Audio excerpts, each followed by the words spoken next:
This is Rhonda Brooks of Farm Journal Media. I'm here today with Eric Blad just outside South Bend, Indiana. And Eric's going to talk to us a little bit about the differences between a webcam and a net cam and how farmers might be able to take advantage of this equipment. Well, we always want to be in two places at once, and while cell phones have been helpful, sometimes there's no one at the other place that you need to be to call. And at grain harvest, we always want to see what is going on at our corn dryer, or what do we need to do to make things, to keep it running. And so I use net cams, network cameras or IP cameras, to help me see my corn dryer. But many people don't understand the differences between the net cams and the IP cams. So this camera would be a typical webcam that you could buy at a local, any usual store, and it connects to your computer via USB. Okay, this kind of a camera only runs when the computer runs. This isn't going to help you necessarily at your corn dryer. You don't have a computer there probably.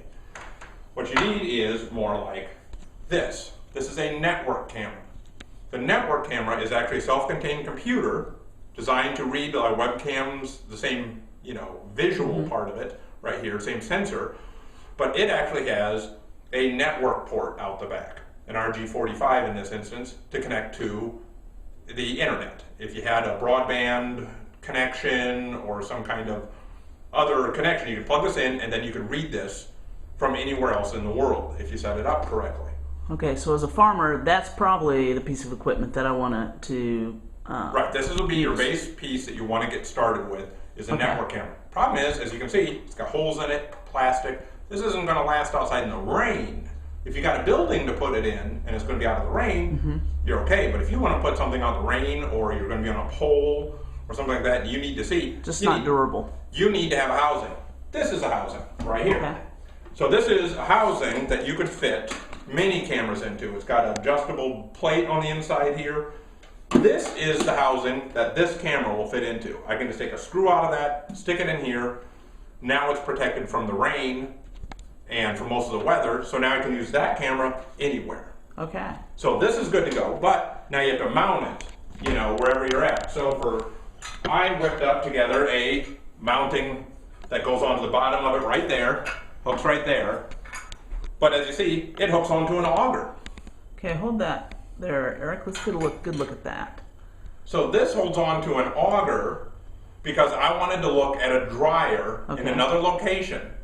And the best spot that I could get to have an antenna to reach back so I could communicate with the network camera was by attaching to an auger up in the air.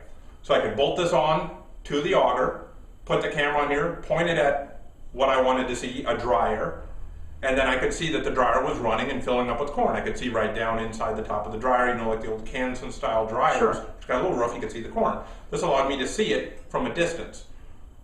But as you can see, why am I looking at it from distance with an antenna? Because there was no internet connectivity right there. There was no place to plug in the RG45 I jack. see. Okay. So I needed another way to do it. So one of the ways you normally connect is you can connect wirelessly. A lot of these net cams come with a little antenna that allows you to connect wirelessly. But they don't do it over a long distance, maybe 100, 200 feet, and that's as far as they will connect. Like this camera, same thing. This little kind of antenna on here, you're only going to connect maybe 100, 200 feet away. You need to change your antenna to have a better antenna. So you need to take off this antenna, get a special adapter cable like this, which you can get online. You can just do a Google search or a Yahoo search for the right kind of connector you need, and connect on a bigger antenna. Like this antenna. As you can see, in comparison to the net cam, this is a much bigger antenna. That's an antenna? This is a big flat antenna, and with this antenna, now I can make a connection over 2 miles of a distance. Over 2 miles, okay. So I can connect the antenna with the adapter to my net cam, get a distance.